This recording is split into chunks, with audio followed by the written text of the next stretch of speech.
Hello and welcome to Dropbox.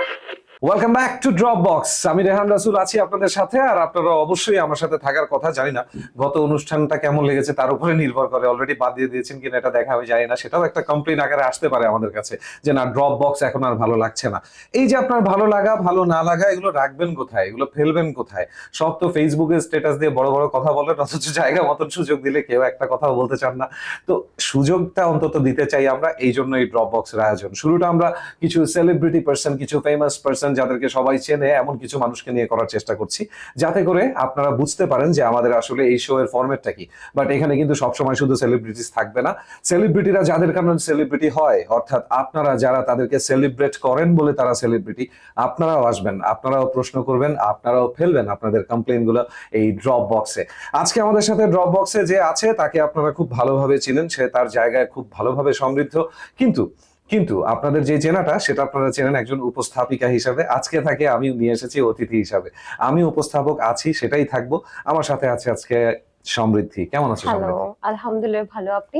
আমি তো খুবই ভালো থাকি সব সময়, বিশেষ করে যখন মানে পডকাস্ট বা কোন রকম কোন শো, তুমি জানো তুমি রেডিওতে ছিলে, সো আমাদের সামনে মাইক্রোফোন বা লেপেল এই ধরনের কিছু থাকলে আমরা অন্য অনেক কিছু ভুলে যাই, তাই না? অন্য অনেক একদমই দিক থেকে। একদমই এবং আমি একজন সিনিয়র আর্টিস্টের সাথে বসে আছি, সো এটা আমার জন্য অনেক বড় প্রাপ্তি। আরে ধুর, এখানে সিনিয়র জুনিয়রের এখন ব্যাপার নেই, এখন আমরা মজা করে আড্ডা মারবো। অনেক রকম আমাদের অনুষ্ঠানের কনসেপ্ট তো ইন্ট্রোতেই বোধহয় কিছুটা তুমি বুঝে গেছো কিছু যে এই ধরনের, যে এখানে কিছু লেখাও আছে, social issues, domestic issues, internet issues, entertainment issues, অনেক রকম ইস্যু নিয়ে আজকাল, মানে আজকাল না গত 4-5 বছর ধরে দেখছি যে মানুষ জীবনের চেয়ে ভার্চুয়াল জীবন নিয়ে বেশি ব্যস্ত। হ্যাঁ, কেউ কেউ বিয়ে করছে জাস্ট সুন্দর জায়গায় গিয়ে ছবি তুলবে দেখে, এই ধরনের কাপল ব্লগ করছে, তাদের সংসারও চালাচ্ছে। অ্যাবসলিউটলি। সো অনেক বেশি ইন্টারনেট বেস, অনেক বেশি ইন্টারনেট ডিপেন্ডেন্ট। তো এই জিনিসটা যখন চলছে তখন তুমি একই সাথে রেডিওতেও কাজ করছো, টিভিতেও কাজ করছো, এক্সপোজারটা কোথায় বেশি আসে? রেডিও না টিভি এটা বলছেন? আমার তো মনে হয় যে আমি ডিজিটাল মিডিয়াতে এক্সপোজারটা বেশি পাই। রেডিও না টিভিও না, সরি আমাকে এটা শুনলে অনেক রাগ করবে, বাট ইটস ট্রু। না, কে রাগ করবে? এখন অডিয়েন্সই তো আমার দেখে। আমার প্রোডিউসাররা রাগ করবে, ও তোমাকে আমরা প্রোগ্রাম দিয়ে তুমি বলো যে ডিজিটাল মিডিয়াতে, তুমি আসলেই তো তাই। ওই প্রোগ্রামগুলোই কিন্তু ডিজিটাল মিডিয়াতে আসলেই তাই। ভাইরাল হচ্ছে, কারণ টেলিভিশনে কতজন দেখছে সেটা কিন্তু আমি অডিয়েন্স জানতে পারছি না। কিন্তু True. কিন্তু যে মানুষগুলো আসলে ওখানে একদম ইন্টারেক্ট করতে পারছে, যে সাথে সাথে কমেন্ট দিচ্ছে, সাথে সাথে শেয়ার দিচ্ছে, সাথে সাথে ভিউজ দেখতে পাচ্ছি, I am so sorry. So সেক্ষেত্রে আমরা বুঝতে পারছি যে কি পরিমাণ অডিয়েন্স আমাকে দেখছে। তো এটা একটা প্রাপ্তি যে আমি ডিজিটাল মিডিয়ার প্রেজেন্টার হয়ে গেছি বলা যায়। Very true, very true. But তোমার কি মনে হয় না যে এই কারণে, একটু আগে আমরা অফ এয়ার আলোচনা করছিলাম যে এই কারণে কি ওই যে বিহাইন্ড দ্য সিনের যে মজাটা, মানে রেডিওতে পিছনের মানুষটাকে দেখতে পাচ্ছে না, ওই কিউরিওসিটিটা কি নষ্ট হয়ে গেল এই কারণে, নাকি এটা হবারই ছিল, বা নষ্ট বলা যায় না এটাকে? What do you think? আসলে আমাদের যুগের সাথে তো আসলে তাল মেলাতে হবে, তাই না? ট্রু। একটা সময় তো আমরা চিঠি লিখতাম, এখন কি চিঠি লিখি? তাই বলে কি আমরা চিঠিটাকে অনেক বেশি, মানে আমি আমার জেনারেশনে তো মিস করছি না। এখন আসলে যারা তো। চিঠি লিখে ফেলেছে তারা হয়তো মিস করছে। এখন আমরা মিস করি হচ্ছে ব্লু ডাবল টিক, উম, যদি না ওঠে আর কি, আচ্ছা। কাউকে মেসেজ পাঠানোর পরে চিঠি খুব একটা চিঠি তো মিস করা miss হয় করছি না। তো চিঠি যেহেতু মোবাইল ফোনটাকে রিপ্লেস, চিঠি না, মোবাইল ফোন চিঠিকে রিপ্লেস করেছে। সো আমার মনে হয় যে রেডিওটাও আসলে ডিজিটাল মিডিয়া দ্বারা রিপ্লেসড হয়েছে। Absolutely, very true. আসলে দেখেছি মানে 2013 যখন আমরা রেডিও ইন্ডাস্ট্রি জয়েন করি, তখন সোশ্যাল মিডিয়ার প্রভাবটা মাত্র বাড়তে শুরু করেছে ভয়াবহ ভাবে। তখন মনে আছে ভাইয়া, ওই যে মানুষ কিন্তু আসতো আমাদের সাথে দেখা করতে, না? আসতো মানে মানে মানে আমার, আপনি জানেন যে আমার 5 ঘন্টা শো থাকতো, বাইরে দাঁড়িয়ে থাকতো। তো হ্যাঁ, তারপর বাইরে দাঁড়িয়ে 5 ঘন্টা সে না খেয়ে দাঁড়িয়ে আছে, আমি যে দেখতাম ঢাকার বাইরে একেবারে থেকে হাত পা নানান জায়গা কাঁপতো। থেকে। হ্যাঁ, তাদের হাত পা কাঁপতো আমাকে দেখে। কিন্তু ওই মানুষগুলো এখন আর আমাকে দেখতে আসছে না, এরকম যে টেলিভিশনে দে প্রোগ্রাম আর ইউজড করে। To with it. সমৃদ্ধিকে তো দেখাই যায় এখন। আমার ফেসবুকে ঢুকবে, আজকে সকালে কি পোস্ট দিলাম সেটা দেখবে, এইভাবে পোস্ট দিচ্ছি, এইভাবে পোস্ট দিচ্ছি, সবে তো পোস্ট দিয়ে দিচ্ছি। সো ওকে, এটা তো গেল আমাদের লাইফস্টাইল, এইভাবেই আমাদের কিন্তু ব্যাপারটা মাইক্রোফোন আসে। খুব মিস করি আমি, রেহান ভাই, আপনিও ন্যাচারালি, জানেন। ন্যাচারালি মাইক্রোফোন যার একবার নেশা ধরে গেছে সে মিস করবেই। আচ্ছা, এবার আসি যে তোমার যেই শো গুলো তুমি করো, টিভিতে হোক, রেডিওতে হোক, ডিজিটাল প্ল্যাটফর্মে হোক, গেস্ট সিলেকশন তো তোমার থাকে না, থাকে কি? হ্যাঁ, মাঝে মাঝে তো আমারও থাকে। মানে তোমার সাজেশন থেকে গেস্ট সিলেকশন থাকে, তো দেখা যায় যে অনেক সময় অনেকেরই প্রশ্ন থাকে যে তুমি গেস্টদেরকে এমন কোশ্চেন করো যে গেস্টরা বিব্রত বোধ করে। তো তুমি যদি গেস্ট সিলেক্ট করো, তুমি কি বিব্রত করার জন্য ডেকে নিয়ে আসো, নাকি যাকে বিব্রত করা যাবে তাকেই সিলেক্ট করো? এখানে অনেকগুলো পয়েন্ট আছে, আপনাকে কিরকম? বলতে হবে যে আহ, আমি কি শুধু বিব্রতকর শোগুলোই করি? না করি না। না। আপনিও আমার গেস্ট হয়েছিলেন, আপনি হ্যাঁ, বিব্রত হ্যাঁ। হয়েছিলেন? আমাকে বিব্রত করা তো সহজ না। সহজ না, আচ্ছা তাই না? True. আচ্ছা ঠিক আছে, সেটা হুম। ধরো আপনার কনফিডেন্স অন্যরকম, ঠিক আছে, কিন্তু আমি কিন্তু সব ধরনের শোতে বিব্রত করি না। আমি রাজনৈতিক শো True, করি, 100% মেনে নিলাম। সেখানে আমি খুব সম্মানার্থেই কথা বলি। আমি একটা গ্রামীণ পরিবেশে গিয়ে সে চুলা রান্না করছে, চুলায় মাটির চুলায় রান্না করছে, সেই শো গুলো করি। আমি কৃষকের শো করি, সেখানে কৃষককে তো বিব্রত করছি না। না, আমি এমন গেস্ট সিনিয়র আর্টিস্টদের সাথেও কাজ করি, সেখানে খুব সুন্দরভাবে শো করি। কাদেরকে আমি বিব্রত করি? কাদেরকে? এটাই আমি জানতে চাচ্ছি, কাদেরকে তুমি বিব্রত করো? হ্যাঁ। প্রশ্ন তো আজকে আমার। হ্যাঁ। আজকে তুমি প্রশ্ন করে পার পাবে না। যারা বিব্রত হতে চায়। যারা আসলে কি বিব্রত বিব্রত হতে করে? চায়। আমি তো দেখি বিব্রতই করি না। না, কিন্তু আমরা তো দেখি মানুষকে মানে ওভাবে প্রেজেন্টটাই করা হয়, মানে ক্যামেরা অ্যাঙ্গেল থেকে শুরু করে ব্যাকগ্রাউন্ড মিউজিক হয়ে দেখা যায় যে হাইলাইট হিসেবে ওই অংশটাই আসে। আচ্ছা, তখন কিন্তু মানে আমরা পুরো শো দেখলে বুঝি ও আচ্ছা আমার সমৃদ্ধি মনে তো এই হয় যে প্রশ্নটা এটা করেন। এটা একটা ফান শো করি আমরা। সো যে গেস্ট আমার থাকে তাকে আমরা কথা বলে নিই যে এই টপিকে আমরা কথা বলবো, দেন হচ্ছে সেও খুব ইউজ টু। এবং মজার কথা হচ্ছে যারা ভাবে, যারা কান্নাকাটি করে মরে যাচ্ছে যে আমি বিব্রত করি, তারা জানে না যে এই গেস্টদের সাথে আমার কত সম্পর্ক ভালো। এইসব শো এর পরে আমরা একসাথে খেতে যাই, ঘুরতে যাই, চিল করি। এই জন্যই আমার প্রশ্নটা করা যে মানুষের একটু বিহাইন্ড দ্য সিনটা জানা দরকার। হ্যাঁ, এই জন্য আমি প্রশ্ন করছিলাম। ফর এক্সাম্পল, আমাকে যে কোনো একজন পাবলিক, যেহেতু আমি তোমার সাথে একটা শোতে আমি ছিলাম, I was the guest you're the talk রুমেই, তাই না, দীপ্ত প্লেতে। তো তখন যেহেতু আমার পরিচিত কিছু মানুষ আছে, তারা আমাকে জিজ্ঞেস করছিল একটা জিনিস যে ভাই ওকে জিজ্ঞেস করেন সমৃদ্ধি যদি আপনার সাথে পরিচয় থাকে, তো ও যেই প্রশ্নটা করে, ওই প্রশ্নটা করলে যদি কেউ বিব্রত বোধই করে কোনো গেস্ট, এর পরের প্রশ্নগুলো সে জবাব কেন দেয়, সে কেন বসে থাকে? না না না, আপনি এটা মজার কথা যে আপনি কিন্তু আমাকে কোনো বিব্রতকর প্রশ্ন আমি করেছি এটা দেখাতে পারবেন না। করেন? ওকে, আপনি তুমি একজন আমাকে নিয়ে মডেলকে স্টাডি যদি জিজ্ঞেস করেন, করছো মডেল বানান কি, ওয়াই? সে কি মডেল? সে নিজেকে মডেল তো বলে। এখন আপনি একটা মডেলিং ইন্ডাস্ট্রিতে আসলেন, আপনি তার সম্পর্কে যদি স্টাডি করেন, সে চাচ্ছে এরকম বিব্রতকর প্রশ্ন। হ্যাঁ, সে চাচ্ছে, তাই এমনও বলতে হয়েছে ক্যামেরা পজ করে আমাকে বলে তুমি আমাকে কখনো এটা করবা। ও মাই গুডনেস। হ্যাঁ, এমন আছে যে আমি হাসতে হাসতে, অনেকে ভাবে আমি মনে হাসি না, এটা তুমি ক্যামেরা পজ করে আমি হাসতে হাসতে মরে যাই। তো অনেক কষ্ট করে হাসিটাও আটকায় রাখতে হয় মাঝে মাঝে। এটা বোঝা যায় মাঝে মাঝে, ইউ লুক কিউট যখন তুমি হাসি আটকানোর চেষ্টা করতে থাকো, একটু হলেও বোঝা যায়। মানে সেটা তো আছে। আর যাকে বলছেন যে মডেলকে মডেল বানান জিজ্ঞেস করছে, আমি একটা এক্সাম্পল দিলাম আর কি, জাস্ট। আমার মনে হয় আমাদের মডেল বা অভিনেত্রী এই বিষয়গুলোতে সামান্যতম মানে যোগ্যতা সম্পন্ন মানুষদেরকে যদি আমরা নিয়ে আসতে পারি, তাহলে মনে হয় আমাদের মডেলিং ইন্ডাস্ট্রিটা, আমাদের নাটক, সিনেমা, এগুলো মনে হয় আরো সুন্দরভাবে মানে আমরা রিপ্রেজেন্ট করতে পারবো দেশের বাইরে। তো আমার মনে হয় এমন কাউকে আমরা মডেল না বলি যে আসলে ওই যোগ্যতায় ওঠার জায়গাই রাখে না। আসলে এইখানে মানে সমস্যাটা হয় কোথায়, যে দেখেন আজকে আপনি তাহলে হিরো আলমকে সিঙ্গার বলবেন? না, বলবো না। আপনি একজন সিঙ্গার, হ্যাঁ, কিন্তু আমি তাকে সিঙ্গার বানানো জিজ্ঞেস করবো না। সিঙ্গার বানানো জিজ্ঞেস করবেন? করবো না, আমি তাকে ডাকবোই না অনুষ্ঠানে একজন সিঙ্গার হিসেবে। আমি এভাবে চিন্তা করছি। বাট আমি তোমার জিনিসটাকে আমি নেগেটিভ বলছি না সমৃদ্ধি। আমি জাস্ট যেই জিনিসটা বলতে চাচ্ছি যে আমি যখন ভেবে নিচ্ছি যে না, উনি তো আসলে একজন ভালো সিঙ্গার না, এটা আমি যখন বলছি, তখন am I the person to judge? না, আমি তো অবশ্যই জাজমেন্টের দিকে যাবই না। এখন না, এই যে তুমি বললে যে একটা যোগ্যতা থাকা উচিত মডেল হতে হলে, না, আপনি যে বললেন যে সে একজন মডেলকে আমি মডেল বানান জিজ্ঞেস করেছি, হ্যাঁ, একটা মডেলকে আমি মডেল বানান জিজ্ঞেস করেছি, আগে দেখতে হবে সে আসলে মডেল কিনা। আচ্ছা, সে কোন খানকার মডেল, ওকে, সেটা দেখতে হবে, সেটা বাছাই করতে হবে। আর আপনারা সবকিছুতে ট্রুথ এন্ড ডেয়ার খেলেন, র্যাপিড ফায়ার খেলেন। র্যাপিড ফায়ার আমার কিছু প্রশ্ন থাকে, আইকিউ থাকে, আইকিউ থাকে, এবং এগুলো কিন্তু দর্শকরা অনেক পছন্দ করে। মাঝে মাঝে এমনও বলি স্বরবর্ণ কয়টি, ব্যঞ্জন বর্ণ কয়টি, এটা আমাকে হঠাৎ করে জিজ্ঞেস করলে আমিও বলতে পারবো না। তো এটা দর্শক দেখতে পছন্দ করে।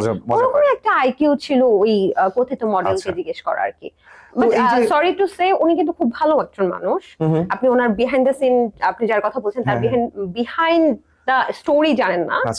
উনি কিন্তু লাইফে অনেক কষ্ট করছে। আচ্ছা, ওনার একটা সময় খুব বাজে সময় গিয়েছিল আমি যতটুকু জানি, এবং উনি ওনার হাজবেন্ডকে নিয়ে আসলে মানে খুব ঝামেলায় ছিল। এখন হচ্ছে এই সব করে কিন্তু উনি কাজ পাচ্ছে এবং ওনার সংসার চলতেছে। সো ওনার সাথে যে আমার খুব খারাপ সম্পর্ক তা কিন্তু না, উনি খুব ভালো আছে, মানে এখন ভালো আছে। আর এগুলো করা মানুষ তো দেখছে, আর এই কারণে তো এসব করছে, তাই না? না ওইটাই, ওই জন্যই ওই প্রশ্নটা করলাম যে এর পরে ওনারা যখন কোশ্চেন ফেস করে, যদি বিব্রতই হতেন তাহলে তো তারা নিজেরাই কোশ্চেন ফেস করতেন কেউ না, বিব্রত হয় বা তারা বলতেই যেমন পারতেন যে food এই up-এর- অনুষ্ঠান শো করা যাবে না। আচ্ছা, ফুড আপের কিছু ক্লিপস ভাইরাল হয়েছে কিছুদিন আগে, যে আমি জিজ্ঞেস করতেছিলাম যে টাকা কি বেড়েছে, আগে থেকে কমেছে না বেড়েছে, তো তারপর বলছিলাম আপনার জামাই সব পারে। তো এই জিনিসগুলো যে আমরা যে মজা করছি, দুজন মিলে আড্ডা দিচ্ছি, এখানে আপনি আমাকে জিজ্ঞেস করছেন আপনি কেন মডেল বানান জিজ্ঞেস করেছেন, আপনার সাথে কি আমি রাগ করেছি? করিনি। এখন মানুষ তো আমাকে নিয়ে জিজ্ঞেস করতে পারে, ও তোমাকে রেহান এইভাবে জিজ্ঞেস করলো, নিশ্চয়ই রেহানের সাথে তোমার এখন ঝগড়া।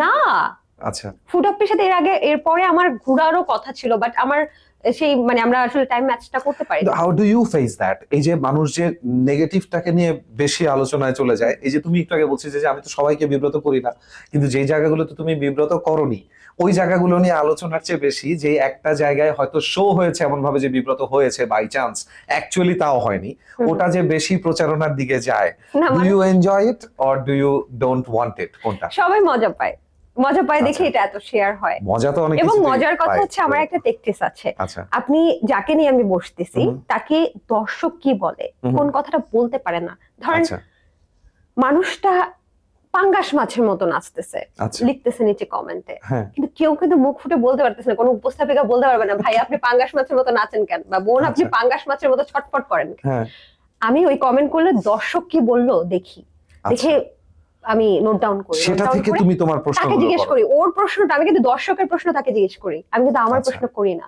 তোমার যদি মনে থাকে তাহলে আমাকে 3-4টা প্রশ্ন বলো তো যেটা তুমি দর্শককে তোমাকে করতে দেখেছো।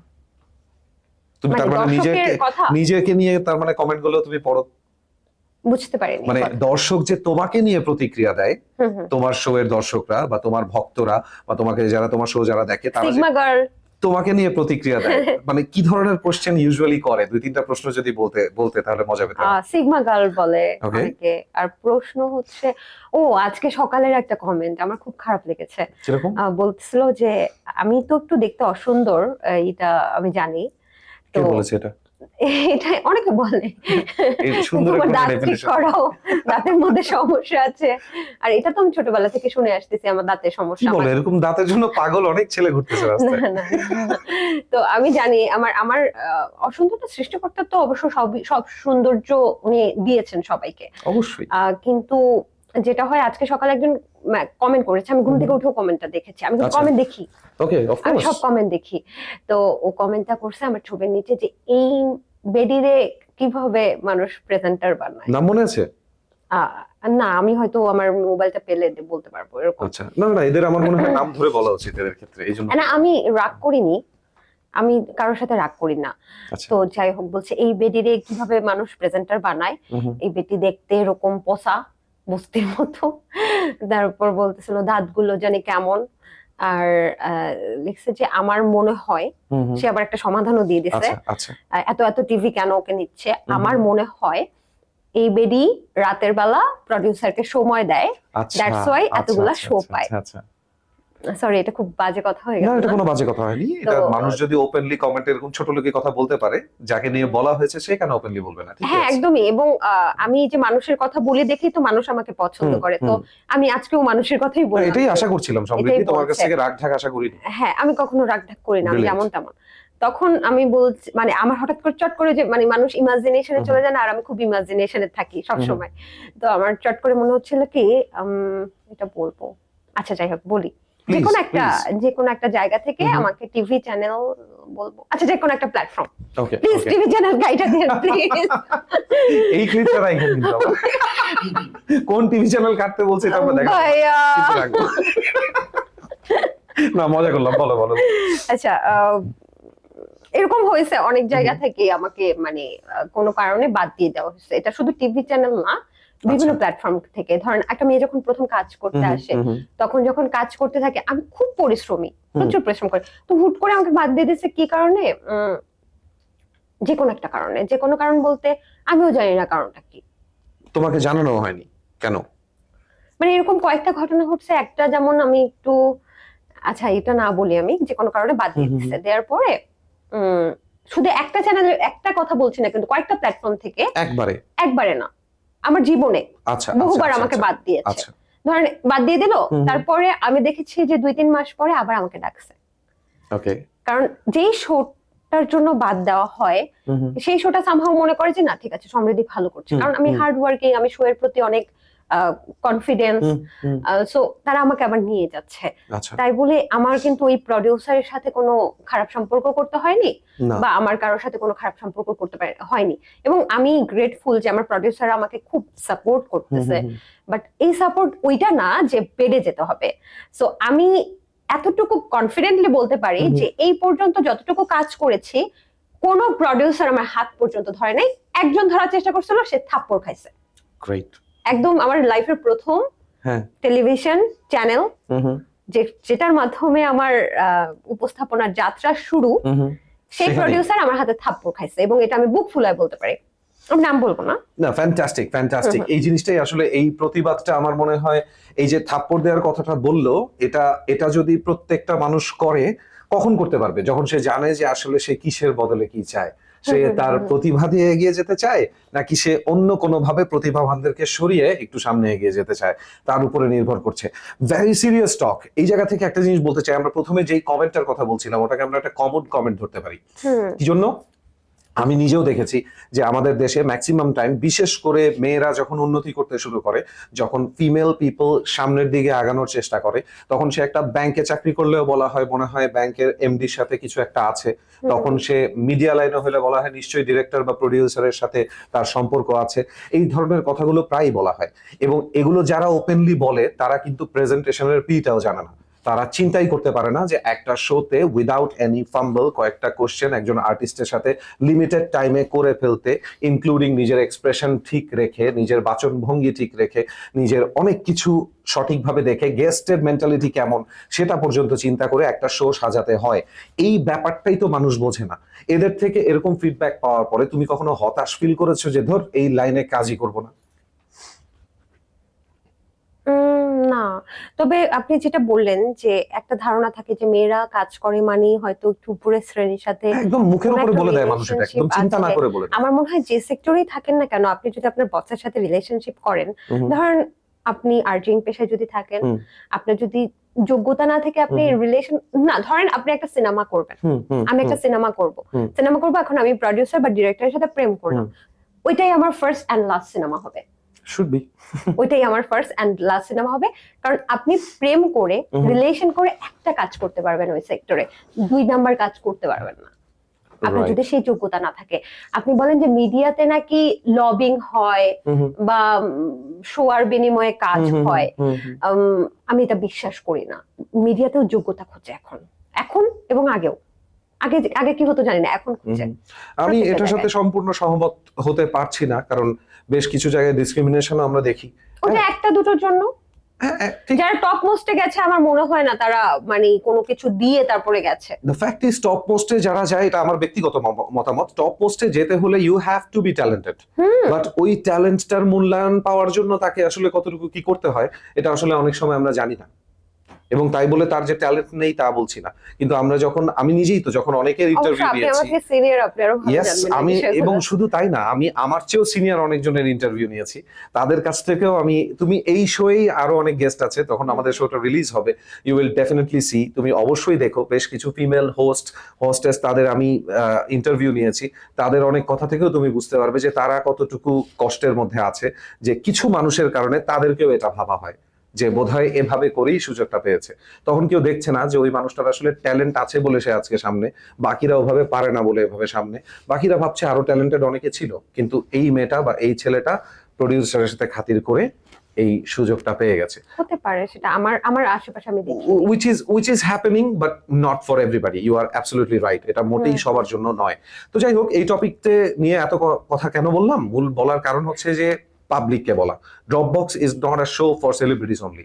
পাবলিকেরও জানার দরকার আছে তাদের মানসিকতা কত ছোট, কিছু কিছু ক্ষেত্রে তারা কত ছোট ভাবে চিন্তা করে।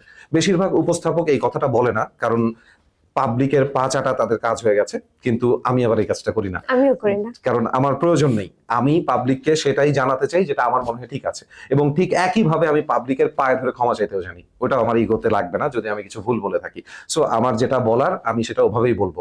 এই যে এই লোকটা কমেন্ট করেছে, একটা ছোট লোকই কমেন্ট করেছে, আমরা এই যে ইন্টারনেট ইস্যুজ এখানে লিখে রেখেছি না, এটা একটা বড় অংশ। আমরা প্রায় দেখি আপনারা উদ্ভট আজে বাজে কমেন্টস করেন, কোনো কিছু না জেনে, কোনো কিছু না বুঝে। এটাও চিন্তা করেন না যে আপনি যেই ছেলেটাকে বা যেই মেয়েটাকে কমেন্ট করছেন তারও বাবা আছে, তারও মা আছে, তারও একটা পরিবার আছে, তারও একটা বন্ধু বান্ধব আছে, তারও একটা খারাপ আত্মীয় স্বজন থাকতে পারে, যে এরকম একটা কমেন্ট দেখে সাথে সাথে পুরো আত্মীয় স্বজনের মধ্যে ছড়িয়ে দেবে, দেখেছো আমি বলেছিলাম না তোমার মেয়ে তো এগুলো করে বেড়ায়। আপনারা তাদেরকে সাপোর্ট করছেন। ওই যে পাশের বাড়ির কাজ ছাড়া আন্টি, যেমন আপনাদের সাথে কোনো ডিফারেন্স নেই, আপনারা জাস্ট ফেসবুকে আন্টিগিরিটা করেন। So we are still talking with Samriddhi, আর সমৃদ্ধি আমাদের সাথে আছে। আমরা বেশ কিছু সিরিয়াস কথা বলছি, মাঝে মাঝে মজাতেও চলে যাচ্ছি। আরো একটা টপিকে আসতে চাই, এটা একটা পাবলিক কোশ্চেন। আমি বেশ কিছু কোশ্চেন জোগাড় করার চেষ্টা করেছি কিছু কিছু মানুষের কাছ থেকে about you and your career, এই ব্যাপারগুলো মানুষ যেটা জানতে চায়।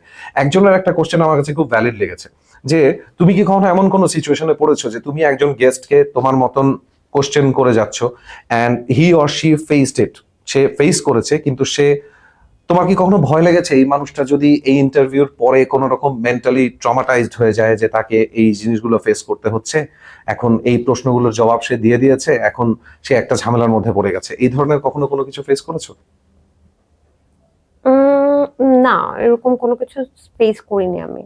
কখনোই তোমার সাথে এরকম কোনো কিছু না। হয়নি, বা কেউ তোমাকে বলেনি এরকম কখনো যে আপু আপনি অনেক স্ট্রং ভাবে কোশ্চেন করেন, আমি তো এভাবে উত্তর দিতে পারবো না, আমার ভয় লাগছে? এটা তো প্রথমে যখন মানে আমার প্রশ্ন হচ্ছে, আমি যদি স্ট্রং প্রশ্ন করি, সেই প্রশ্নগুলো আমাকে বলেন না। আমি না, তো কোনো এখন কিছু স্ট্রং করি না। না না, স্ট্রং বলতে আমি তো আমি দেখি না, আমি তো জনগণের কথা বলি। আপনি না, একটা না। মানুষকে ধরেন, মানুষ ফেক জিনিস পছন্দ করে না। হুম, মানুষ একদম নর্মাল, আমরা যে লাইফে আছি সেই জিনিসটা পছন্দ করে। আচ্ছা, তো আপনি আমাকে জিজ্ঞেস করবেন, হ্যালো সমৃদ্ধি, আপনি কেমন আছেন, আপনি ভালো আছেন, এইভাবে জিজ্ঞেস করলে মানে মানুষ মনে করবে ফেক। ধরেন আমি একটু সুন্দর করে সেজে গুজে বসে থাকলাম, ফেক। তো এটাকে যদি বলতে এই কি খবর, কেমন আছো বলো, এরকম, তখন জিনিসটা আড্ডা মনে হয়। তো মানুষ ওই জিনিসগুলো পছন্দ করে। তখন আচ্ছা। মানুষের কথাগুলো যখন আমি মুখ দিয়ে বলি তখন মানুষ পছন্দ করে। এটা একটাও আমার প্রশ্ন না, একটাও আমার বল প্রশ্ন না, তোমাদের দোষ যে তোমরা কেন কমেন্ট করো এগুলা। তোমরা যা সম্পর্কে যা কমেন্ট করো তাই আমি জিজ্ঞেস করি, তোমাদের হয়ে কথা বলি। ওকে, গ্রেট। যদি পাবলিকের ইন্টারভিউ তোমার নিতে হয় ওপেনলি, 5টা প্রফেশন বলো যাদের ইন্টারভিউ তুমি নিতে চাও। 5টা প্রফেশন? একদম পাবলিক প্রফেশন, কিন্তু মিডিয়া বাদে, হ্যাঁ, বা ডাক্তার ইঞ্জিনিয়ার বাদে। 5টা কমন প্রফেশন যাদের ইন্টারভিউ তোমার নিতে ইচ্ছা করে, জানতে ইচ্ছা করে যে তারা আসলে কোন লাইফটা লিড করে বাংলাদেশে। আমার ওই যে আমি রাতের বেলা যখন বাইক দিয়ে যাই ফ্লাইওভারের উপরে, তখন কিছু ছেলেকে দেখি যে একটা পলিথিনে করে কিছু খেতে থাকে, ডান্ডি। তো ওদেরকে আমি প্রশ্ন করতে চাই যে তোমার জীবনের লক্ষ্যটা কি? এটা কোনো প্রফেশনই পড়ে না। আর হচ্ছে আমি বৃদ্ধাশ্রমে গিয়ে কোনো একটা বয়োজ্যেষ্ঠ ব্যক্তির সাথে কথা বলতে চাই যে আপনি কেন এখানে, সারা জীবন তো কষ্ট করে ছেলে মেয়েকে বড় করেছেন, আপনি কেন এখানে? আর চোরকে প্রশ্ন করতে চাই। আচ্ছা, চোরের একটা ইন্টারভিউ নিতে চাই, আমার খুব ইচ্ছা। চোরের ইন্টারভিউ মানে যে রেগুলার বেসিসে চুরি করে? হ্যাঁ। আচ্ছা, তাকে কি জিজ্ঞেস করতাম? তাকে জিজ্ঞেস করতাম যে আপনি যে চুরি করেন কেমন দৈনিক ইনকাম, এটা জিজ্ঞেস করতাম। বা উনি কি কি কস্টিউম পরে। প্রফেশন চেঞ্জ করার ইচ্ছা নেই? হ্যাঁ, প্রফেশন চেঞ্জ করার ইচ্ছা নাই তো? মানে উনি কি ধরনের কস্টিউম ক্যারি করে যখন চুরি করতে যায় আর কি, কারণ অনেক তো প্রবলেম। আর হচ্ছে আর কি, এই তো, আর কি প্রশ্ন করতাম? আচ্ছা, না, ভেরি নাইস সিলেকশন। এটা জিজ্ঞেস করলাম যে আসলে থাকে না, আমরা কিছু প্রশ্নের মাধ্যমে জানতে পারি যে আমাদের অবজারভেশন গুলো কোন দিকে যায়। এই যেমন আমি জানতে পারলাম যে বাচ্চা ছেলে পেলে যখন এই ডান্ডি খাচ্ছে, এই জিনিসটা কিন্তু তোমাকে একটু হলেও আঘাত করে, তোমাকে তোমার খারাপ লাগে, যেই কারণেই তোমার মাথায় এই আরেকটা প্রফেশন আমি জিজ্ঞেস করতে চাই, যারা হচ্ছে যে ম্যানহোল পরিষ্কার করে না, ওদেরকে জিজ্ঞেস করতে চাই যে আমরা চারপাশ দিয়ে যাই যখন, তখন নাক টাক বন্ধ করে রাখি, আর আপনারা ভেতরে ঢুকে যান, আপনাদের কষ্ট হয় না? আমার মনে হয় ওনারা সবচেয়ে বেশি পেইড হওয়া উচিত, মানে ওনাদের টাকা পয়সা সবচেয়ে বেশি দেওয়া উচিত। আমার যখন খুব এক্সস্ট লাগে তখন আমি এদেরকে দেখি। আবার দেখি যে আজকেও যে আসার সময় দেখলাম যে রাস্তায় মশারি টাঙিয়ে ঘুমিয়ে আছে, ওদেরকে জিজ্ঞেস করবো আপনাদের শীত লাগে না? কালকে রাতে তো আমি শীতে ঘুমাতেই পারিনি, 10-12টা কম্বল নিলাম, আপনার শীত লাগে না? Good question. আসলে শীত তো ওনাদের লাগেই, ওনারা ওভাবে সহ্য করতে শিখে গেছে। তো কেয়ার করবো আমাদের পক্ষে যতটুকু সম্ভব আমরাও চেষ্টা করি। দেখা যায় যে শীতের সময় আসলেই সবাই শীত বস্ত্র দিচ্ছে, ছড়াচ্ছে, কিন্তু তাও হয়তো সব জায়গায়, বেশ কিছু জায়গায় পৌঁছাচ্ছে না।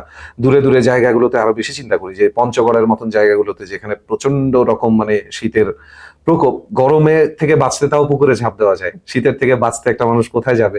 এটা আসলে প্রশ্নবিদ্ধ করলে মনে হয় সেও বিব্রতই হবে যে আমাকে আসলে কি প্রশ্ন করছেন। মানে আমার কাছে মনে হয় টাকাটা অনেক ইম্পর্টেন্ট, ওনাদেরকে দেখে মনে হয় যে মানুষের লাইফে টাকাটা, আমার লাইফে অ্যাটলিস্ট আমি মনে করি খুব ইম্পর্টেন্ট। কারণ হচ্ছে ওই যে মানুষটা রাস্তায় শুয়ে আছে, সেই মানুষটা এখন দেখেন, আপনার অনেকে বলে না যে অনেক বড় বিছানায় শুলে, অনেক অনেক লাক্সারিয়াস লাইফ লিড করলে আপনার ঘুম আসবে না, তারপরে ঘুম আসে না, ঘুমের ওষুধ খেয়েও ঘুম আসে না। আমার তো মনে হয় তাদেরও আসলে তখনও আমি বলবো টাকা ইম্পর্টেন্ট। কেন? কারণ আপনার প্রচন্ড ঘুম চোখে, আপনার প্রচন্ড ঘুম, কিন্তু আপনার মাথার উপরে ছাদ নেই, প্রচন্ড বৃষ্টি পড়ছে, আপনি ঘুমানোর জায়গাটুকু নাই, আপনি তখন কিভাবে ঘুমাবেন? সম্ভব না, সম্ভব না। এই কারণেই মানুষ টাকার পেছনে ছোটে, এই জন্যই ইম্পর্টেন্ট টাকা। ভেরি ট্রু, টাকা খুব জরুরি। আচ্ছা, পপুলারিটি কতটুকু জরুরি তোমার কি মনে হয় ফ্রম ইওর প্রফেশন? প্রেজেন্টার হিসেবে অ্যাজ আ প্রেজেন্টার যদি বলি, খুবই জরুরি, খুবই জরুরি। এন্ড কাজ পাওয়ার পেছনে পপুলারিটি অনেক জরুরি। আচ্ছা, to which limit would you go? মানে খাটনির কতটুকু তুমি খাটনি করতে পারো ওই জিনিসটা গেইন করার জন্য? আর নাকি অন্যান্য অনেক আর্টিস্টকে দেখেছি যে খুব ভাব নিয়ে বলে যে না, আমার পপুলার হওয়ার তেমন কোনো ইচ্ছে নেই। তোমারও কি ব্যাপারটা এরকম? না, আমার পপুলার হওয়ার ইচ্ছা আছে। আচ্ছা, সো এই জন্যই কি তুমি মিডিয়া ওয়ার্ল্ডে, টিভিতে কাজ করা শুরু করেছো, রেডিও থেকে প্লাস করে? অবশ্যই তুমি রেডিও এখনো বাদ দাওনি, কিন্তু তুমি টিভিতে কাজ করা শুরু করেছো। How did you get your first chance? তুমি টিভিতে সুযোগ পেলে কিভাবে? প্রচুর ছেলেমেয়েরা ঘুরে টিভিতে সুযোগ পাওয়ার জন্য, তুমি কিভাবে সুযোগ পেলে? টেলিভিশন না, ওই যে সেই কথিত প্রডিউসার। আচ্ছা আচ্ছা, হ্যাঁ। আমার না খুব ইচ্ছে করে লোকটাকে যদি আবার সামনে পেতাম, জিজ্ঞেস করতাম, ভাই কেমনে কি, মানে আপনি যে মানুষের সাথে এরকম করেন। যাক, উনি ওনার উপর রেসপেক্ট দিব নাকি এখন কি করবো আমি বুঝতে পারতেছি না। ভাই আমার কি করা উচিত? যুক্তি নেই, মানে উনি আমার ফার্স্ট প্রডিউসার, তাহলে ওনাকে কি আমি রেসপেক্ট দিব যে উনি তো আমাকে মিডিয়াতে আনছে? এখন অনেকের প্রশ্ন থাকবে, তাহলে কি আমি ওনার সাথে একটু কমেন্টে ইটিশ পিটিশ করে তারপরে গিয়েছি? না, উনি আমার ফেসবুক ফ্রেন্ড ছিল, আমাকে নক দিয়েছে যে এরকম অমুক জায়গায় আসো, আমাদের একটা মানে ড্রাই রান বা ইন্টারভিউ হবে, তুমি প্রেজেন্টেশন করবা কিনা? তখন আমি তো রেডিওতে, আমার মা একটা কথা বলেছে, যখন তুমি যে কাজটা করবা টপ মোস্ট, তুমি চোর হইলে একদম বাংলাদেশের সবচেয়ে বড় চোর হবা। তো আমি যখন যেটা করেছি টপ মোস্ট, ক্লাস থেকে শুরু করে পড়ালেখা, যে কোনো কিছু, নাচের টাচের সবকিছুতে। তো ওখানেও আমি রেডিওতেও কিন্তু যখন কাজ করেছি, রেহান ভাই আমি জানি না আপনি আমাকে চেনেন কিনা, আমি রেডিওতে যখন যে স্টেশনে কাজ করেছি ওখানকার টপ মোস্ট আর যে আমি ছিলাম। হ্যাঁ, মানে আমি চেষ্টা করতাম আমার পোস্টে সবচেয়ে বেশি কমেন্ট আসবে, আমার রেডিওতে সবচেয়ে বেশি লিসেনার জয়েন করবে, তো এটা আমার টার্গেট ছিল। তো তখন ওখান থেকে আমাকে চেনে, আমাকে চেনার পরে হচ্ছে ডাক দেয়, ডাক দেওয়ার পর হচ্ছে, আপনার প্রশ্নটা কি ছিল? আমার প্রশ্নটা ছিল যে প্রথম তুমি যে সুযোগটা পেয়েছি, আচ্ছা আমাকে ডাক দেয়, তারপরে হচ্ছে আমি ওখানে, আমার যেহেতু স্পন্টেনিয়াস ছিল আমার কথাবার্তায়, তখন আমি ইন্টারভিউ দেই এবং ওদের এইচআর থেকে আমাকে সিলেক্ট করে। আচ্ছা, ওকে, উনি আমাকে নিয়ে গেছেন, কিন্তু এইচআর থেকে আমাকে সিলেক্ট করে একদম প্রফেশনাল ওয়েতে। দেন হচ্ছে আমি শুটিং এ যাই, তারপর প্রথম দিন ওনার ইন্টেনশন বুঝলাম, দ্বিতীয় দিন আরো বুঝলাম, তৃতীয় দিন আরো বুঝলাম। আচ্ছা, এই প্রথম আর দ্বিতীয় দিন তুমি কিভাবে মেইনটেইন করলা? যখন তুমি ইন্টেনশন বুঝলা তখনই তোমার কেন থাপ্পড়টা চলে আসেনি বা ওখান থেকে বের হয়ে যেতে ইচ্ছে করে? আমার শরীর ঘিনঘিন করে এগুলো চিন্তা করলে, বের হয়ে আসি নাই কেন? হ্যাঁ, মানে প্রথমেই তুমি বললা না যে একটু হলেও বুঝতে পারছো। আমি তখন কতটুকু, আমি মাত্র ইন্টার পাস করছি, ছোট্ট। আচ্ছা, হ্যাঁ, তো তখন আমি যখন যাই, উনি, এখন আমি না বুঝতেছি না, উনি এমন ভাবে মেয়েদেরকে হ্যারাস করা হয়। আপনি সামনে বসে আছেন, প্রডিউসার আমার পাশে গাড়িতে, সামনে ক্যামেরা, সিনিয়র ক্যামেরাম্যান, পেছনে প্রোডাকশন বয়, এই পাশে হচ্ছে আরেকজন ক্যামেরাম্যান, মানে অ্যাসিস্ট্যান্ট ক্যামেরাম্যান, এই পাশে ড্রাইভার। এখন উনি বলতেছে, উফ কি ভাই, ওনার একটা নাম আর কি, মানে সিনিয়র ক্যামেরা, উফ কতদিন করি না রে, কি মজা পাচ্ছি না রে, বউটা প্রেগনেন্ট, এগুলো বলতেছে। তো উনি ওনার সাথে কথা বলতেছে। এখন আপনি যদি আমাকে এখানে বসায় রাখা ক্যামেরাম্যানের সাথে বলেন যে আমার খুব উঠতেছে, আমার করতে ইচ্ছা করতেছে, তাহলে তো এটা আমাকেই বলা হচ্ছে, রাইট? অফকোর্স, আমি একটা মেয়ে মানুষ, আমার সেইটুকু মানে সম্মান তো আপনাকে দিতে হবে। তো আমি এবং যেহেতু সেটাও প্রোডাকশনের অন্যান্যদের সবার সামনে, এবং সবাই এগুলো বুঝতেছে। অর্থাৎ এটা একটা রেগুলার প্র্যাকটিস। হ্যাঁ, আমি তো হয়তো বা বোঝাই যাচ্ছে, না হলে এত হয়তোবা। সাবলীল ভাবে তোমার সামনে কিভাবে বলে? কিভাবে বলতেছে? তো আমার না প্রথম দিন আমি হা করে তাকে কি কি কি বলতেছে এগুলা। তারপর দেখি যে তারপরে আমি কাজ করতেছি, করার পরে আমি তো আসলে কৃষি প্রোগ্রাম দিয়ে শুরু করি। ধরেন একটা বেগুন, একটা কিছু যে কোনো একটা জিনিস, উফ খুব সুন্দর রে, দেখছো সাইজটা কি সুন্দর। তখন আমার মাথায় কাজ করে যে এই লোকটা ভালো না। আচ্ছা। তারপর রাতের বেলা মেসেজ করা যে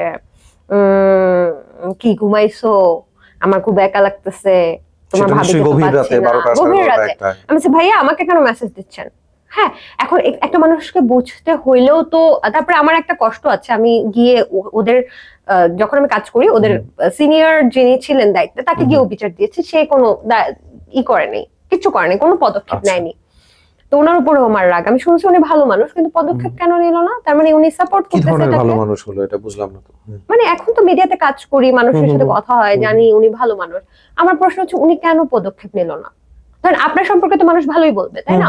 তো আপনি যদি এই কাজটা করতেন, আমার আপনাকে জিজ্ঞেস করতে ইচ্ছে করতো না যে একটা মেয়ে হ্যারাস করছে, কেন আপনি পদক্ষেপ নিচ্ছেন না? অবশ্যই, খুব অবশ্যই। বেশি দিন আমি ওখানে ছিলাম না, তো আমি ওনাকে খুব কড়া করে বলে দিছিলাম আমার সাথে এগুলো চলবে না। কিন্তু ওনার এতটাই মানে লো লেভেলের মেন্টালিটি, উনি না কন্ট্রোল করতে পারতো না ওনাকে। উনি কন্ট্রোল করার চেষ্টা করতো। উনি যখন দেখছে যে আমি এগুলো পছন্দ করি না, উনি সামনে গিয়ে বসতো, সামনের সিটে। আচ্ছা। হ্যাঁ, তো তখন ক্যামেরাম্যান আমার পাশে বসতো। ক্যামেরাম্যান খুব ভালো, ওই ইউনিটের সবাই ভালো, ওনারই খালি সমস্যা। তো পরে উনি আর কয়েকদিন, ধরেন 2 দিন শুটিং এ ঠিক থাকে, আবার তৃতীয় দিন গিয়ে আবার ইন্ডিকেটিভ কথাবার্তা শুরু। ইন্ডিকেটিভ কথাবার্তা। চতুর্থ দিন আমি বারবারই চোখ রাগাই যে ঠিক আছে যাই হোক যাই হোক। পরে লাস্ট আমি দেখি যে না আর সম্ভব না, তো ওখানে একটা নোংরা কথা বলে বা আমার হাত ধরার চেষ্টা করে হঠাৎ করে শুটিং। আরে বুঝতেছো না কেন ওরা আমাকে হাত ধরা করে, মানে একটা গালি দিয়ে দিছে একটা মানে থাপ্পড়। ও তো হা করে দেখেছে। তখন ও আমাকে ঠান্ডা করার চেষ্টা করছে, তুমি ঠান্ডা হও ঠান্ডা হও, মানে ও তো বুঝছে ও ধরা খায় যাবে। আর আমি কি করছি, ও যতগুলো ফোন দিছে আমাকে সবগুলো রেকর্ড করে রাখছি। তুমি আমাকে বিপদে ফেলবা, আমি তোমার সব ছেড়ে দিব। তো পরে হচ্ছে ওর সবকিছু স্ক্রিনশট নিয়ে লিখে লিখে আবার এরকম আনসেন্ড করে দিত, আমি স্ক্রিনশট দিয়ে দিতাম। তো তারপরে আমি থাপ্পড়টা মারার পরে ওই দিন বসে আমি অর্ধেক শুটিং করেছি, করে বসে আমি এক্ষুনি বাসায় যাবো, আমাকে বাসায় যাওয়ার ব্যবস্থা করে দেন। পরে দেখলাম যে উনি আমার পাটা ধরে একদম মানে ক্ষমা টমা চাচ্ছে। পরে আমি ওই শুটিংটা মানে শেষ করি, কোনোভাবে শেষ করে ওই দিনই আমার সব শেষ, মানে কাজ শেষ। উনি আমাকে প্রথম জায়গা দিয়েছিল মিডিয়াতে। গুড গড, মানে আমি জাস্ট চিন্তা করতে পারছি না। আমি আসলে মানে এই ধরনের এক্সপেরিয়েন্স যদি একটা ছেলে মেয়ে, কারো কথা আলাদা করে বলবো না, কারো যদি হয় এই ধরনের এক্সপেরিয়েন্স যে আপনার পাশে বসে ইন্ডিকেটিভ আজে বাজে কথা আপনাকে বলা হচ্ছে, আপনি একজন উপস্থাপিকা তো দূরের ব্যাপার, আপনি একজন মানুষ, সেই সম্মানটা আপনাকে করা হচ্ছে না, আপনি যেখানে কাজ করতে গেছেন সেখানে। আমি জানি না এরকম পরিবেশে আসলে কতজন কাজ করতে পারবে, আর তার চেয়েও বেশি জানি না এই থাপ্পড়টা আসলে কতজন মারতে পারবে। একটা প্রশ্ন আছে আমার সমৃদ্ধির কাছে, সেটা একটু করে নিই, যে সমৃদ্ধি, এই লোকটা যে তোমাকে এই ধরনের উল্টাপাল্টা ইন্ডিকেটিভ কথা বলতো, ওই সময়টাতে কি তুমি খুব অশ্লীল জামা কাপড় পরতে, শরীর দেখা দেখা যায় এটা এই টাইপের? না না, ওইটা তো আমি একটা কৃষি প্রোগ্রাম করতাম, তো আমাদের কস্টিউমটা ছিল সেলার কামিজ উইথ ওড়না, আর হচ্ছে জিন্সের প্যান্ট, তারপর হচ্ছে কিডস। আচ্ছা, আমি জানি না, ওই যে কিছু মানুষ বলে তো যে জামা কাপড়ের সাইজ ছোট হলে তাদের উঠে যায়, এই জন্য তারা ইফটিজ করতে পারে। কেউ যে অবশ্য কাপড় পরায় দিয়ে আসছে না, বাকিটুকু খুলে ফেলার চেষ্টা করছে। কেউ কেউ কি সুন্দর না সিস্টেমটা, তো সরি সুন্দর না তো কেমন জানো না, ওই জন্য একটু জিজ্ঞেস করে নিলাম। কারণ 3 বছরের বাচ্চা কখন রেপ হয়, তার আসলে কাপড় আর কতটুকু থাকে বলেন? তো কাপড়ের যারা দোষ দেন তাদেরকে বললাম যে হতে পারে আপনাদের উদ্ভট মেন্টালিটিতে যে কাপড়ের একটা দোষ আছে, কিন্তু এই যে আমার সামনে যে মেয়েটা বসে আছে না, সে কিন্তু কোন রকম কোনো অশ্লীলতার সাথে যুক্ত ছিল না।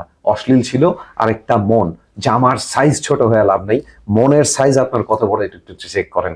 মনের সাইজ যদি ছোট হয় না, তাহলে বড় জামাও অনেক ছোট লাগবে, বড় মানুষকে অনেক ছোট লাগবে, আর নারী দেখলেই ভোগ্য বস্তু মনে হবে। অনেক নারীরও হয়তো পুরুষকে ভোগ্য বস্তু মনে হবে। এটা যার যার ব্যক্তিগত ব্যাপার, দয়া করে আপনারা নিজেদের মধ্যে রাখার চেষ্টা করবেন। আর আমাকে যদি কোনো গালিগালিজ করা হয় তাহলে সঠিক বানানে করবেন, ভুলভাল খ্যাত বানান দেখতে ভালো লাগে না। তো যাই হোক, নামের বানান জানেন অনেকে, অদ্ভুত কথা, আজ পর্যন্ত মানুষকে শিখাইতে পারলাম না আমার নামের দুইটা গালিগুলো ঠিকঠাক ভাবে লিখতে। না না, ওইটাও এত বাজেভাবে লেখে, বোঝা যায় যে আরেকটু মানে যদি কোনোভাবে শিক্ষাগত যোগ্যতা অ্যাড করে দিতে পারতাম আমরা, যে এইচএসসি পাস না হলে বা এসএসসি পাস না হলে ফেসবুক ইউজ করা যাবে না, অর্ধেক না 70 ভাগ কিন্তু ফেসবুক ইউজার আজকে বাদ হয়ে যেত। যেত। কিন্তু আমরা মানবাধিকার লঙ্ঘন করতে পারি না বলে কখনোই এটা বলতে পারবো না, কিন্তু ওনারা মানবাধিকার লঙ্ঘন করতে পারে বলে যাকে যা ইচ্ছা তাই কমেন্ট করে দিতে পারবে। এবং এই যে তুমি আজকে বললে তোমার ফার্স্ট এক্সপেরিয়েন্সের কথা, দ্যাট ওয়াজ ভেরি ইম্পর্টেন্ট, কারণ দেয়ার আর থাউজেন্ডস অফ পিপল যারা এই আশায় আশায় সামনে আগায়। এবং এখন কিন্তু আমি এগুলোর কোনোটাই ফেস করছি না, কারণ সবাই কিন্তু প্রথম থেকেই ফেস করে। আমার মনে হয় না যে একটা মডেল বা একটা আর্টিস্ট যখন একটু উপরের দিকে চলে যায় তখন তাকে আর কেউ সাহস পায় না। তো এটা প্রথম দিকে যারা আসলে মডেলিং বা এইসব ইন্ডাস্ট্রিতে প্রেজেন্টেশন এগুলোতে আসে তাদেরকে একটু কেয়ারফুল হতে হবে এবং বোল্ড হতে হবে, কারণ এইসব পরিস্থিতিতে আমি যেটা বুঝছি যে আসলে যে এইসব নোংরা চিন্তা করছে তার মনে ভয় বেশি। আমাকে ভয় পাওয়া উচিত হবে না। প্রথম থেকেই যদি আমি স্ট্রিক্ট থাকতে পারি তাহলে এর আর কোনো কাজ করতে পারবে না। কিন্তু সেই লোকটার মনে ভয় পেয়ে লাভ হলো কি? সে তো এখনো চাকরি করছে। এটা তো আমার খুব দুঃখ। তুমি মানে ওই আমার কথা অফিসের সিনিয়র মোস্টকে জানানোর পরেও, সিনিয়র মোস্ট না, ওনার যে ইমিডিয়েট সিনিয়র তাকে জানিয়েছে, কিন্তু উনি কিভাবে কাজ করছে এই লোকটা, আমার প্রশ্ন হচ্ছে এটা। এবং উনি আমাকে এমন, ওই যে আপনি পোশাক নিয়ে কথা বললেন না, উনি আমাকে বলতো কি যে আমরা কৃষি প্রোগ্রাম করতাম, আমাকে বলতো টাইট ফিট, মানে কি ইন্ডিকেশন গুলো কি দেখেন, টাইট ফিট সালোয়ার কামিজ পরবা, কারণ আমার তো দর্শককে দেখাইতে হবে প্রেজেন্টার দেখে দর্শক নাকি আগাবে। এখন তো আমি অনেক কৃষি প্রোগ্রাম করি, সেগুলোর অনেক ভিউজ হয়, অনেক মানুষ দেখে, অনেক পপুলার হয়। আচ্ছা বলি, আমাদের লাস্ট প্রোগ্রাম যদি আপনি দেখে থাকেন সারা বাংলাদেশ জুড়ে ভাইরাল হয়েছিল 1.5 কোটি টাকার গরু, সেটাও কিন্তু আমার করা। এবং অনেক অনেক রিনাউন্ড প্রোগ্রাম আমরা করতেছি, আমাদের টিম মিলে করতেছি। কই আমাকে তো টাইট ফিটিং জামা পরতে হয় না কৃষি প্রোগ্রাম করার জন্য? ওনার কেন দরকার ছিল? কোন কোন কোন বডি স্ট্রাকচার তিনি দেখায় দর্শক আকর্ষণ করতে হয়েছে? কয়টা ভিউজ হয়েছে, কয়টা মানুষ দেখছে? ওর প্রোগ্রাম কে চেনে? এখন বাংলাদেশের সিস্টেম তো এটা হয়ে গেছে। আমি একবার, তুমি নিশ্চয়ই আমাদের খুব নামকরা একজন উপস্থাপক দেবাশিস দার কথা জানো, তো আমি ওনার একটা কমেন্ট, মানে একটা স্টেটাসে আমি একবার কমেন্ট করেছিলাম যে স্যার, ছোটবেলা থেকে আমি দেখেছি হানিফ সংকেত স্যার সবসময় ফজলে লোহানী স্যারের কথা বলতেন। হ্যাঁ, আনিসুল হক ছিলেন একজন উপস্থাপক, হানিফ সংকেত নিজে ছিলেন, আব্দুল নূর তুষার ছিলেন, তারপরে আপনাদের ব্যাচটা দেখলাম, দেবাশিস দা আপনারা ছিলেন। এখন ফিমেল না হলে চান্স পাওয়া যাচ্ছে না, লিটারালি চান্স পাওয়া যাচ্ছে না, এটা ভুল না। রেন ভাই আপনি এই কথাটা বললেন, এটা কিন্তু ভুল না। হ্যাঁ, আমি 100% এখনো আমি এটা আশা করিনি। না, আশা করার কিছু নাই, এটা আমি আমাকে দিয়ে আশা করিনি যে আমি এটা বলবো। But I know and I have known lots of people, আমি নাম বলে দিতে পারবো, যারা হতাশার চোটে এখন আর কাজই করতে যায় না। ইত্যাদির মতো প্রোগ্রাম আরেকটা দেখান আপনি আমাকে, হানিফ সংকেতের মতো একজন প্রেজেন্টার আমাকে দেখান। ইত্যাদির প্রোডিউসার কে? সেটা যেটাই হোক, কিন্তু হানিফ সংকেত কি মানে ভালো একজন উপস্থাপক নয়? 100%। তাহলে উনি তো একজন ছেলে, উনি তো একজন মেয়ে। হ্যাঁ, এখনকার একজন হানিফ সংকেত দেখাও না। এখনকার হানিফ সংকেত, ওরকম হানিফ সংকেত তৈরি হতে পারে নাই, সেটা ছেলেদের ব্যর্থতা, ছেলে উপস্থাপকদের ব্যর্থতা। ওখানে মেয়ে ছেলে কোনো মেটার না, চান্স তো দিতে হবে। ও মেয়ে হলে চান্স পাওয়া যায়। হ্যাঁ, তুমি স্ট্যাটিস্টিক্স দেখো, তুমি যদি আজকে 100টা টিভি প্রোগ্রাম আমি তোমার সামনে দাঁড় করে দিই, 98টা মেয়েরা করছে। ওয়াই? 60টা হলেও বলতাম ওয়াই। তাহলে ড্রপ বক্সের প্রেজেন্টার কেন ছেলে? কারণ এটার প্রোডিউসার আমি, হানিফ সংকেত স্যারের মতো নিজেকে সুযোগ দিয়েছি বলে, আজকে আশিক ভাই আমাকে সুযোগ দিয়েছে বলে, আমরা নিজেরা করেছি বলে। ভাই কেন আমি আজকে প্রেজেন্টার বানাইলো না, কেন আপনি বলেন? তোমার পেমেন্ট বেশি হয়তো, আমি কি জানি। এই জন্য আরজেদের সাথে বলাটা উচিত না। না, এগুলো তো জাস্ট মজা করে বলছি, কিন্তু সত্যি কথা সমৃদ্ধি, এটা বিশ্বাস অবিশ্বাসের কিছু নেই। আমি যদি একটা ছেলে থাকতাম, আমি যদি আজকে একটা ছেলে হতাম, আমি ঠিক এই পজিশনেই থাকতাম। এটা I don't think so। তুমি এটা বলছো আমি বাজে লেগে বলে তুমি থাকতে পারবে না। তুমি আজকে হয়তো শুধু টিভি, রেডিও, মিডিয়াতে দেখছো। তুমি যদি ইভেন্ট ম্যানেজমেন্টে যাও, ইভেন্টের হোস্ট কারা থাকে? এই যে তুমি একটু আগে বলছিলে যে তোমাকে কৃষি প্রোগ্রামেও বলা হচ্ছিল টাইট ফিট জামা পরতে, একটা ছেলেকে এটা বলা যায় না, তার ফিজিকে এই ভাঁজগুলো নাই। এবং এই ভাঁজগুলো যদি না থাকে তাহলে কিছু জনগণ ওই শো এর দিকে দেখতে আসে না। তাই ছেলেটা ভালো হোস্ট হলেও তাকে ন্যায়ই হচ্ছে না। হাজার এজেন্সি থেকে, হাজার মিডিয়া থেকে পোস্টই দিচ্ছে, we need female host, we need female anchor. বাংলাদেশে কতজন ফিমেল ক্যামেরাম্যান আছে আপনি আমাকে হিসাব করেন? নাই তো। 2-1 আছে, কিন্তু কয়েকজন? খুবই তাহলে ওই প্রফেশনে আমি কি গিয়ে বলবো যে ছেলে হলেই খালি ক্যামেরাম্যান নেওয়া হচ্ছে, কেন মেয়েদেরকে নেওয়া হচ্ছে না? আমিও তো ভালো ক্যামেরা চালাই, কেন আমাকে ক্যামেরাম্যানের চাকরি দেওয়া হচ্ছে না? না, কিন্তু তুমি ভালো ক্যামেরাম্যান যদি হতে পারো তোমাকে তো দেয়া হয়। দেওয়া হবে না, কিন্তু কারণ তোমাকে তো যারা একটা- আউটডোর শুটিং করে সেই ক্যামেরাম্যান যখন বাইরে যায় যেভাবে যতটুকু ইফোর্ট দিতে পারবে, যতটুকু কাজ করতে পারবে, সেই কাজটা একটা মেয়ে করতে পারবে না। এই কারণে মেয়েদেরকে ওই পজিশনে খুব বেশি এমপ্লয় করা হয় না। কিন্তু হোস্টের ক্ষেত্রে কি এটা সত্য? হোস্টের ক্ষেত্রেও আমার মনে হয় সত্য, কিন্তু কিভাবে? একটু ভ্যারি করে, কারণ কিভাবে মেয়েরা হোস্টের অনেকটা ক্ষেত্রে এটা অনেকটা মেয়েদেরকে পণ্য হিসেবে ভাবা হয়, এটা আমি আপনার সাথে এগ্রি করছি। কিন্তু ছেলে প্রেজেন্টার বাংলাদেশে ভালো নেই, এটা আমি মানতে পারছি না। আপনি নিজেও বলো একজন, কয়েকটা নাম বলো। আপনি তো উদাহরণ। আমি তো অনুষ্ঠান মাত্র করা শুরু করলাম, 10টা বছর রেডিওতে চাকরি করছি, কেউ আমাকে কোনো সুযোগ আব্দুল নূর দেয়নি। তোষার কিন্তু ছিলেন। হ্যাঁ, ওই যে পুরোনো আমলেই চলে যাচ্ছে, কিন্তু এখনকার বলো না দু একজন। আচ্ছা, কেন কিবরিয়া ভাই? হ্যাঁ, কিবরিয়া ভাই ওই যুগের। এখনকার আর তো যে আমার কিবরিয়া রাফসান ছাড়া আর কারোর কথা মনেই পড়ছে না। আর রাফসান সাবাব, হ্যাঁ। রাইট, উনিও তো ভালো করতেছেন। হ্যাঁ, এই একজনকেই আমি দেখছি ভালো করতে, কিন্তু পার্সেন্টেজটা কত কম দেখো তুমি। যদি আমি মেয়েদের কথা বলি তাহলে কত বেশি আসে, কয়জন আসে?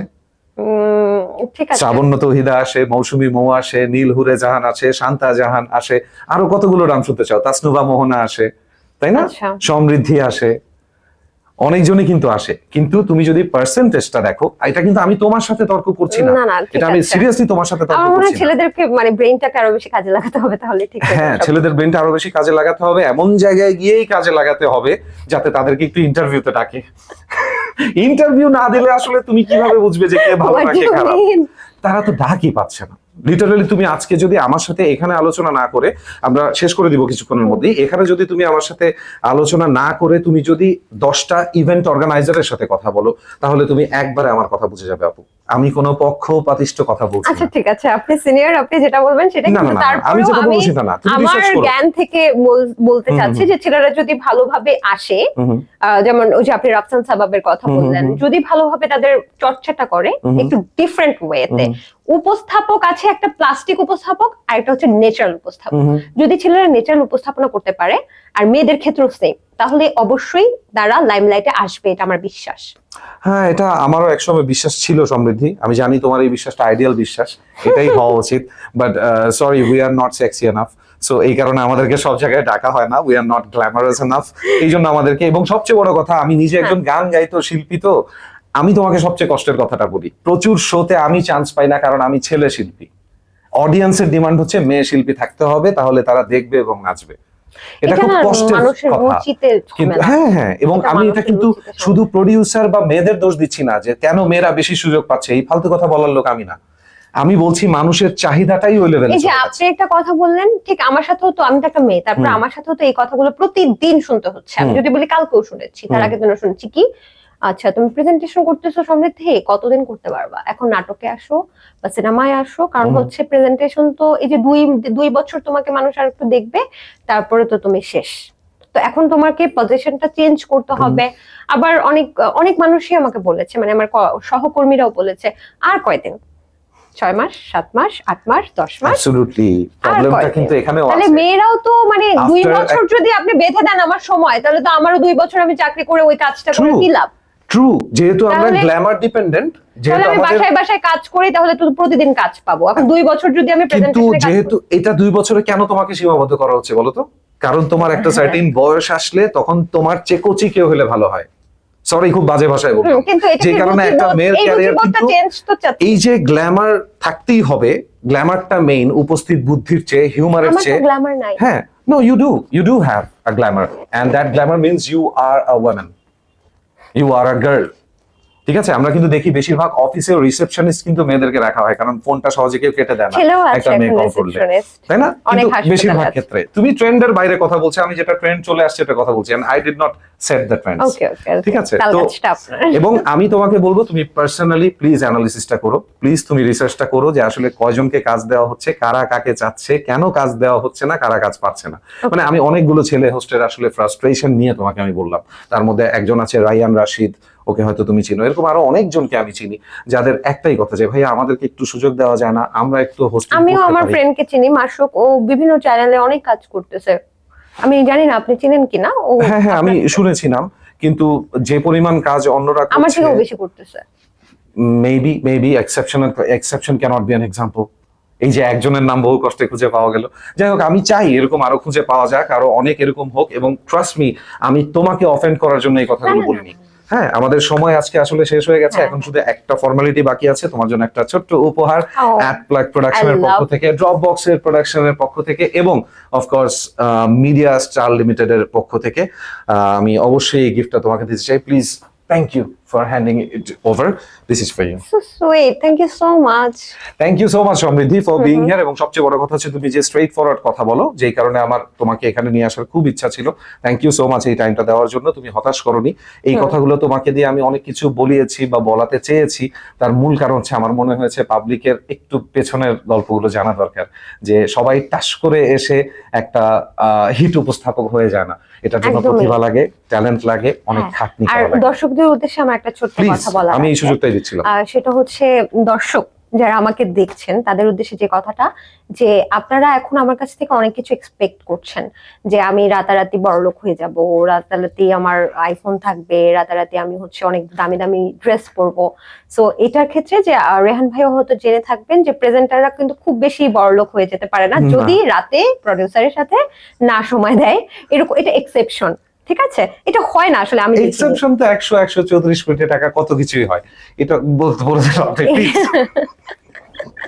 তো ব্যাপারটা হচ্ছে সবাই আমাকে কমেন্ট করেন যে আমার আইফোন কোথায়। আমার আইফোন নেই, এখনো কেনার মতো সামর্থ্য হয়নি।